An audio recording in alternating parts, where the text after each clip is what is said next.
وزارت کارهای خارجه تاجیکستان خبر از روسیه به مرز بلاروس با اروپا انتقال دادن 243 گریزه تاجیک را رد میکند. در دپارتمنت اطلاعاتی وزارت کارهای خارجه تاجیکستان به ژورنالیستان گفتند که سفارت تاجیکستان در مینسک با مقامات مربوطه بلاروس در این مسئله تماس گرفت و به آنها خبر دادند که این خبر اساس ندارد و نامه با چنین مضمون ارسال نشده است. بنا به این منبع سفارت تاجیکستان در مینسک با اداره های راه آهن بلاروس نیز تماس گرفته است و در آنجا نیز گفتند که چنین مکتوب به عنوان کمیته اجرایی شهر گرودنو نفرستادند. یادآور می‌شویم تلگرام کانال نکست یک پایگاه اطلاعاتی نزدیک به مخالفین بلاروس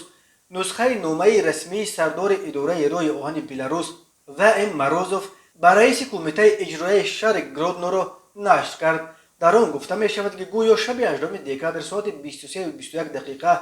به ایستگاه گرودنو از روسیه یک قطاره راه آهن با 243 شهروند تاجیکستان می آیند. از شهرداری گرودنو خواسته شده است که با مقصد پیشگیری از بحران انسانی بعد آمدن قطاره راه آهن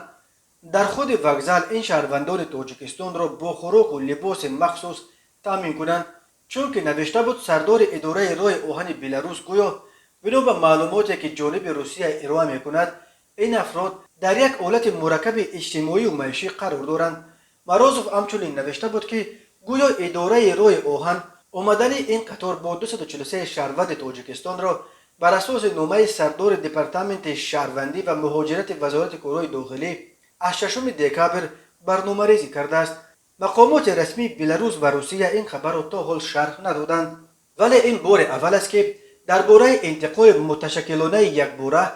243 پناهجوی تاجیکستانی از روسیه به مرزهای بلاروس خبر نشر می شود. در تیر ماه سال جاری مقامات پولشا درباره بازداشت دست کم 5 شهروند تاجیکستان با اتهام کمک به انتقال غیر قانونی مهاجران پناهجوی به قلمرو این کشور خبر دادند و هشدار دادند که خارجیانی که برای کمک به انتقال غیر قانونی مهاجران به دست میافتند از پولشا اخراج کرده خواهند شد.